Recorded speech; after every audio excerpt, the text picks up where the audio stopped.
Hi, I'm Luke Solomon and welcome to my studio in Barnet in the UK. We're running a Cubase session on Cubase 7.5, which is a track that I've already completed, and I wanted to show you a few little interesting tricks in relation to sort of cutting up editing samples that you can use and do in Cubase. Myself and Justin Harris, who's the other freak, built this studio in 2001. Originally we had a studio up in the roof of the house, and then some small children arrived and we were forced out into the outdoors. So built from the scratch, all the way up is two high density walls and floating rooms, two floating rooms, live room, control room. Live room and control room used to be switched the other way around, and we were in the smaller room running, we were running Cubase on version 5 on an old Mac tower, and then I eventually moved and switched everything round and now running on a newer Intel Mac with the latest version of Cubase. We had a really good setup up in the roof of the house, which was made up of a few bits and pieces that are still here in this room, but as time progressed and having a top 10 record helped, we started to buy bits of equipment, collect things, restore things, and so with all of between the two rooms, sort of collection of drum machines and various sort of outboard keyboards, bits and pieces, which I try to mix with the newer stuff, which we've got Machine Studio and New Bass Station, etc. So it's kind of a mixture of old and new. So what I have here is a complete track which originally started off being built around a sample. Here we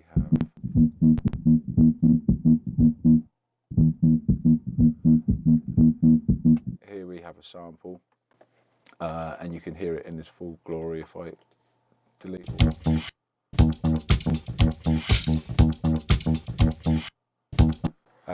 So basically the sample originally would have been in a different tempo, and probably slightly out of time. I can't remember what the original source was.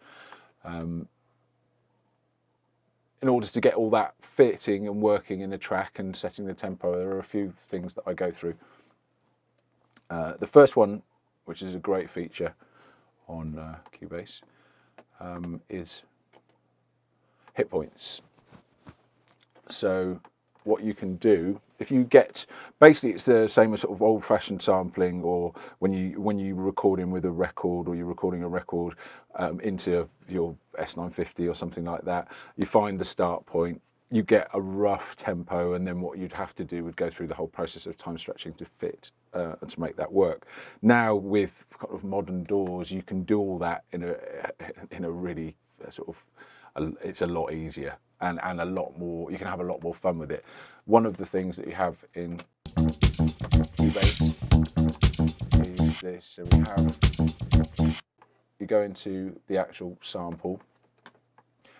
Basically, if you can get a rough sort of beginning and end point with your sample, a rough tempo, get that down and bounce that as a single piece of audio. If you go into audio, and it's not highlighted here, but you have just here bounce selection.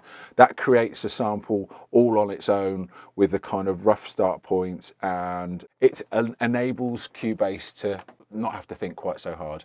So here we have this create warp markers. As you can see, this has already got these points here, which it will set itself. And you can edit these hit points by clicking on edit. You can change the threshold so there are less or more of them. So you're going to bring it right down, and you can get a really good idea of where these single points are. Then if you go into audio warp and click on free warp, if you're listening back to your sample with your click running, you can pretty much snap. So if you can see from the different transients, you can probably work out that's a tick hi-hat, single drum, snare drum. If they're slightly out of time, you can actually shift the sample without shifting the whole pitch. It does this kind of automatic time stretching. You can hear it if I do it quite dramatically.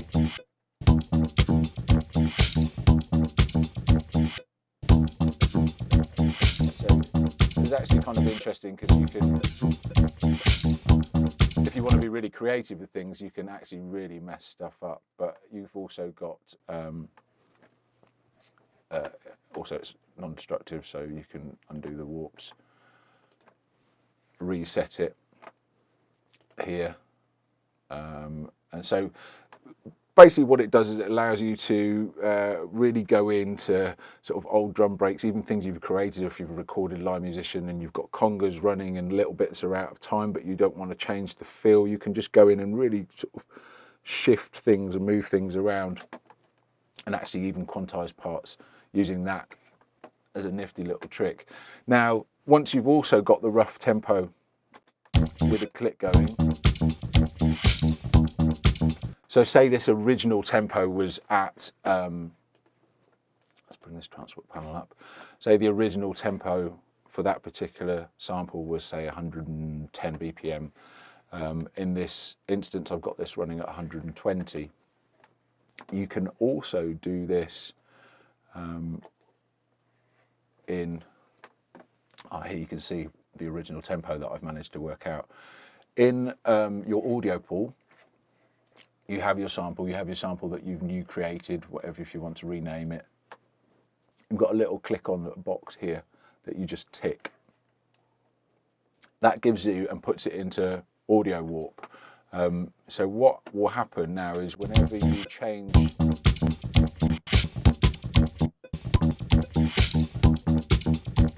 pitch in the actual arrangement,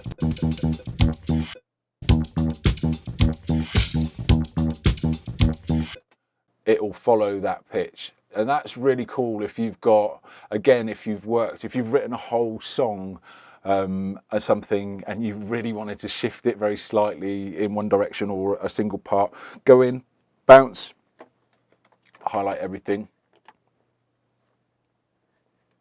click onto your bounce selection. That will render everything, so all your samples will be individual. Go into your audio pool, and then you'll find everything has been re-rendered. If you want to remove all the things, remove, where are we? Remove unused media. That will clear out all the stuff that you're not using. Then you'll be left with, so I actually can show you in this instance, remove from pool. If we go into this and then it will allow you to replace all the parts. So take a second just while it does it. Basically, so then now all your samples are as individual parts. And what you'll see is as it updates the waveforms, as it runs across, it will slowly start to show them as single audio waveforms instead of having all the edits and cuts in. You can see here just adjusting and adapting. And when you go into your audio pool, now you'll have everything that's been rendered at the existing tempo, 120, 120. If you click on all of those boxes and tick them, as in these, now what will happen is when you move your tempo, it will actually shift the whole tempo of the track. So you could nudge things up faster and slower. And the way it actually processes is actually, I've gone, 2-3 BPM in either direction. If you've got MIDI playing drums and things like that, it's irrelevant. If it's the actual audio itself, it will start to stretch things. Even with vocals, you can do it. It's a really interesting little tool. So that is that. That's basically using hit markers, audio warp, etc. So another nifty little Cubase trick, fun trick, is something that I've used quite a bit actually. It's a plugin. Well, it's actually a built-in instrument in Cubase called LoopMash. Basically, just go into not there.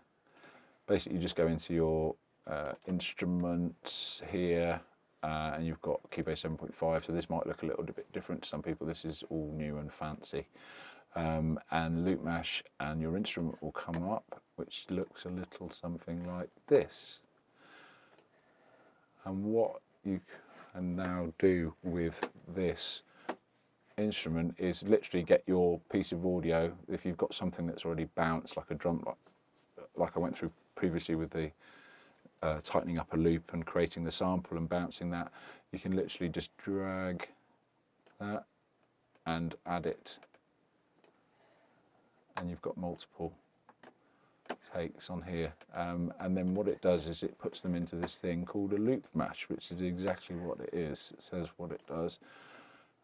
So if I just, these are your volume controls here, so I'll just turn these down. I've got a couple of other things in here. So basically now we've got our loop that's playing here randomly,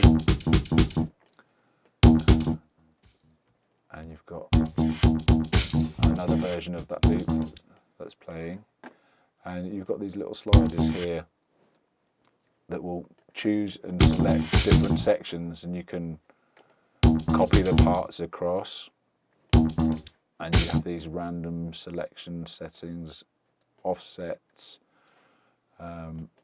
different parts, and it will literally just cut up your loop and start playing it in random.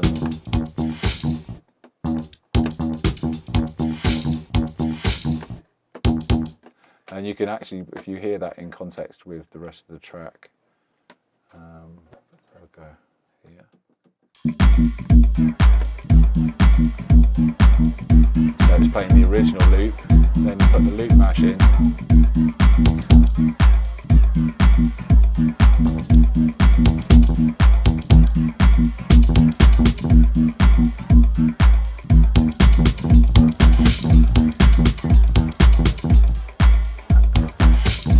And you can select different sections, remove different sections, and have lots of fun all day long. So in order to save or run it, you can just run it as an instrument. So it will be in your arrangement as a part or a different instrument. If you want to go in and save it and process it and do all those things, because it stays up as an instrument, we'll have it here. So you can have it, you can actually bounce it as is, you can add effects to it, you can do all of those different parts and pieces.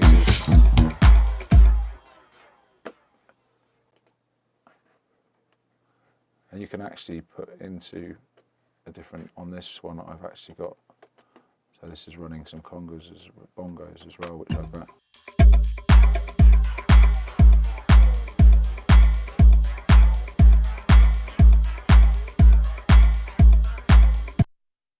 So with the original, you've got playing the loop that we put in,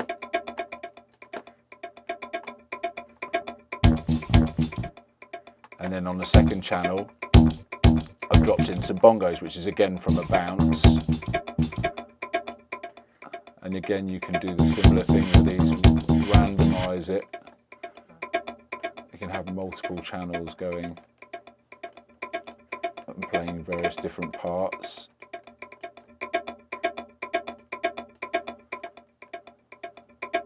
So you can end up creating all kinds of different rhythms with different samples and things that will end up being manipulated. The original bongo bouncers here. But you can just manipulate and change different sounds. A perfect instance of this is we recorded multiple guitar takes across about 8 different tracks, and within the 8 different tracks there were just harmonies and octaves, and we dropped each one of the guitar parts into the single part of the LoopMash, and each one plays at random, and you start to get, and you can pan them left and right, and you can start to get a really, really interesting effect. I haven't got an example of it to show you, but you can really start to have fun, and you can do the same with vocals. You can drop vocal parts in, and you can actually get into shifting the pitches, and you've got on the side you can pitch stuff up here.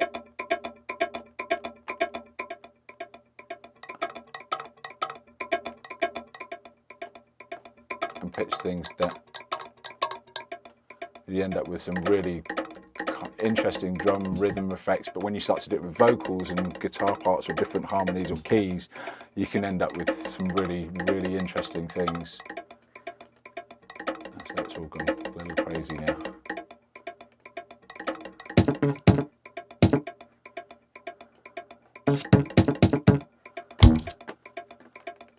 There you have it. There you have LoopMash. Yep.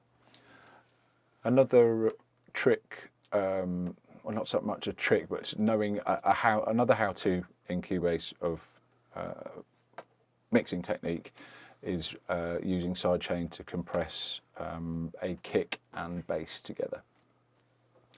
So I've soloed everything here. So you can hear I've got a rather noisy kick, here, which has got some little delay slap on it, and it's got a distortion, and then you've also got the bass, which sits somewhere in between all of that. Now there's using compression, sidechain compression, you can set up a compressor, activate sidechain. So that's a compressor set up on your bass sound. You then need to go to your kick and set up the sidechain in your sends. And now when you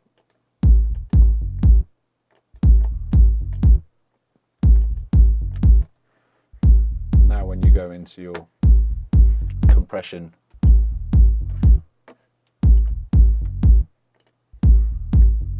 here you can see that the kick is pumping through. Now using, turn your release right down, your attack down. Generally I switch all of these, auto, soft knee, all of these things, analysis off as your starting point when you set your ratio, and you can start to hear, there's a pumping sound will start to happen where you get something that you're kind of comfortable with that might be a little different than you've got your makeup.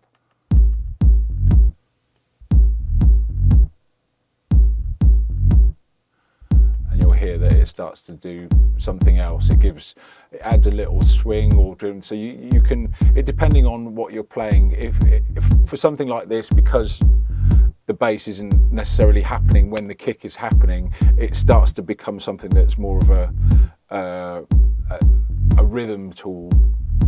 If you have an instance of bass being recorded in and the kick drum and the bass is happening at the same point in a similar frequency and you can't get much past it, you lose something when you start to EQ, then you can use the compression just to push the bass down as the kick is hitting, and it's just a nice way of getting the two things to sit together that makes it sort of comfortable and they both are happy. So if you listen to it in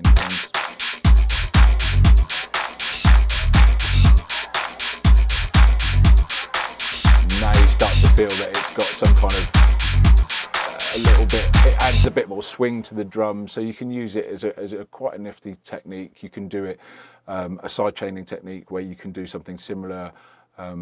If you're, say for instance, you're remixing a record that's a slower record with a vocal and you're turning it into a dance track, and another nifty technique with sidechain is to use the sidechain with the kick and vocals.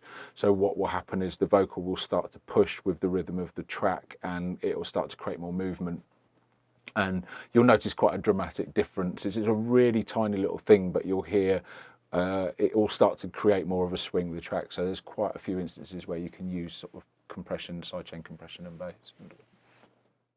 So with the setup as it is, run AMT 8+8 MIDI, which sequences all the MIDI sequenceable keyboards.